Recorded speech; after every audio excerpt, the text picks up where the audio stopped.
রোগ ব্যাধি, ঝড়-ঝাপটা এগুলো নিয়েই আমাদের জীবন। যেমন এই লাস্ট বাবুর নিউমোনিয়া হয়।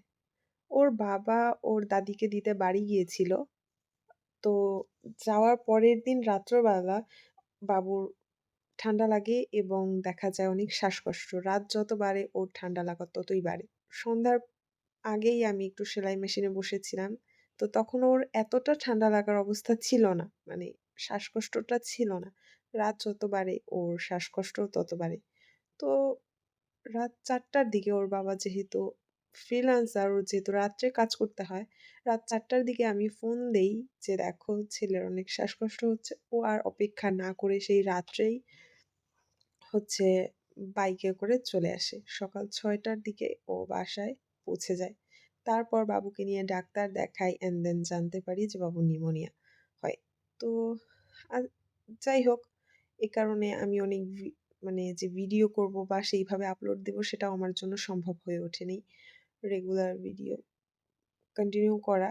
আর আগের ভিডিওগুলাই আমি এখন আপলোড করব আস্তে, আস্তে এডিট করে। যেহেতু বাচ্চা অসুস্থ ছিল, দেন নানা রকমের ঝড়-ঝাপটা গেল।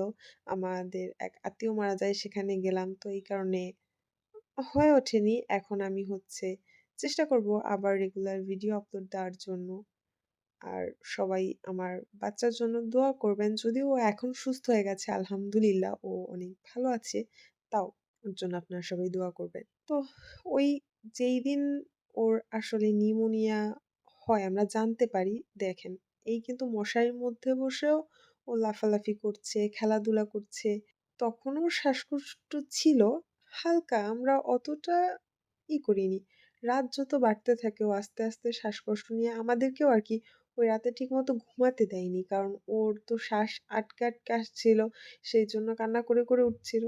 তো রাত ৪:০০ ৪:৩০ র দিকে তখন দেখি ওর অবস্থা আসলে খুবই খারাপ। তখন ওর বাবাকে ফোন না দিয়ে আর পারিনি। আমি আমার মা খুবই ভয় পেয়ে যাই যে এভাবে কেন করছে?